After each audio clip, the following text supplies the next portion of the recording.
Esse é o segundo vídeo da série Futuro da Criatividade na Era das Redes Sociais, onde basicamente eu tento especular o que vai acontecer mais pra frente, baseado no que tem acontecido recentemente.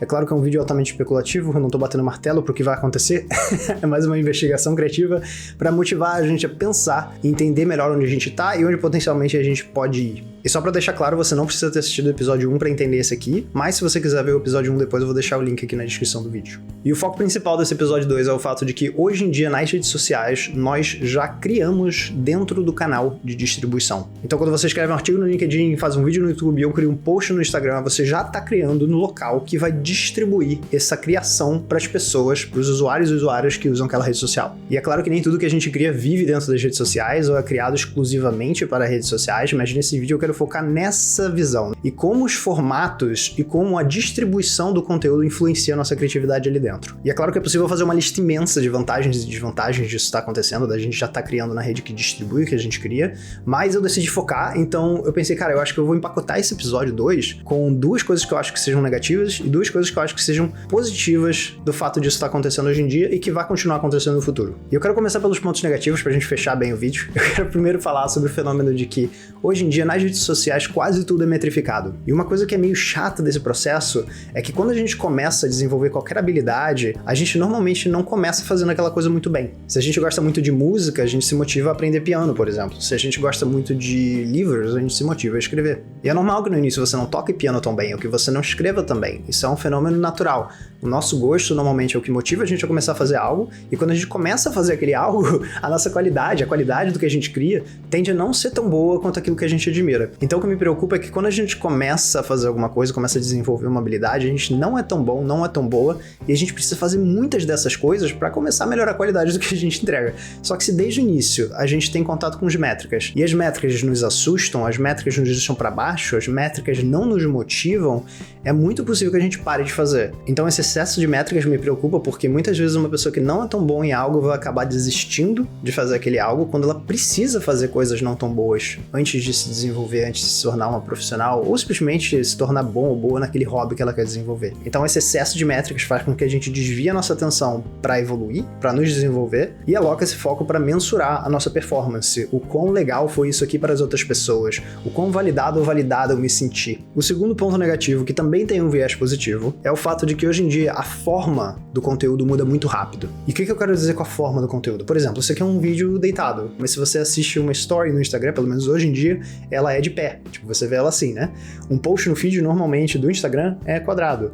Então, quando eu falo de formas, é isso. Quais são os formatos de conteúdo, quais são as mídias, alguns são de vídeo, alguns são de texto. Como hoje em dia o que a gente cria vive num ambiente digital, é mais fácil que essas formas mudem rápido. Se antigamente você precisava de materiais vindo lá de longe para fazer uma pintura, para fazer uma escultura, e você tinha aquela restrição do material em si, da fisicalidade da coisa, ou do Canva que você comprava para pintar um quadro, hoje em dia essas limitações são diferentes. Mas beleza, o que eu acho que é um ponto negativo do fato de hoje em dia existirem muitos formatos digitais e esses formatos mudarem toda hora? Porque em teoria isso pode ser positivo também. Para mim o negativo é que normalmente os algoritmos das redes sociais, ou seja, o que estabelece se um formato vai ser entregue para mais pessoas ou menos pessoas, ou para quem isso vai ser entregue, ele muitas vezes favorece formatos de conteúdos específicos que a plataforma quer que você crie. E um exemplo legal disso são os Reels. Eu não sei se você está vendo esse vídeo do futuro de 3050, mas hoje em dia os Reels são uma novidade, eles são basicamente, digamos, uma cópia do que o TikTok fez, são formatos mais curtinhos de vídeo. O Instagram quer promover isso, e ele começou a aumentar a distribuição desse formato de conteúdo.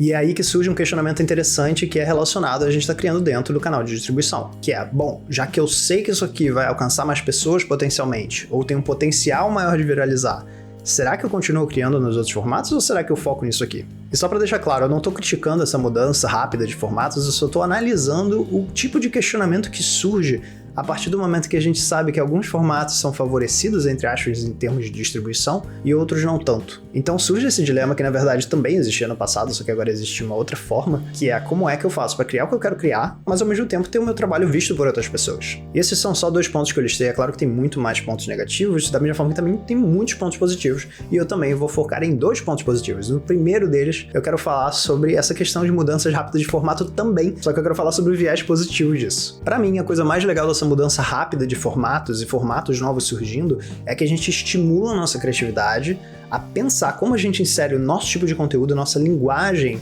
naquela forma nova. E eu acho que desenvolver essa adaptabilidade de forma, de formato do que a gente cria é um exercício criativo muito legal, que pode ser desconfortável, porque tem gente que fica muito mais à vontade criando esse tipo de formato em vez daquele outro. Mas eu acho legal porque dá uma estimulada na nossa cabeça, dá uma estimulada em pensar como é que a gente traduziria isso que a gente cria dessa forma para aquela outra forma. E o segundo ponto positivo que eu não posso deixar de frisar, é uma coisa que eu repito sempre, é que as redes sociais nos dão uma oportunidade que outras gerações não tiveram de ter o nosso trabalho exposto de uma forma muito acessível e muito democrática. Então, se antigamente existia uma polarização da criação de conteúdo, de certa forma, por rádios, pela televisão, por gravadoras, hoje em dia a gente consegue descobrir alguém pelo YouTube, hoje em dia a gente consegue descobrir alguém por um podcast ou porque ela lançou um álbum no Spotify. Então, o fato de que hoje eu sei que tem 200 mil pessoas que seguem o meu perfil no Instagram, ou que tem 10 mil pessoas que me seguem aqui, 12 mil pessoas que acompanham o podcast, isso pra mim é surreal, pensar que você consegue de fato levar o seu trabalho e mostrar o seu trabalho pra tanta gente. E só pra deixar claro, esse tipo de sensação que eu tive aconteceu desde, sei lá, 500, 1000, 2000 pessoas. Eu já pensava, tipo, cara, 500 pessoas é muita gente. Imagina se tivesse 500 pessoas aqui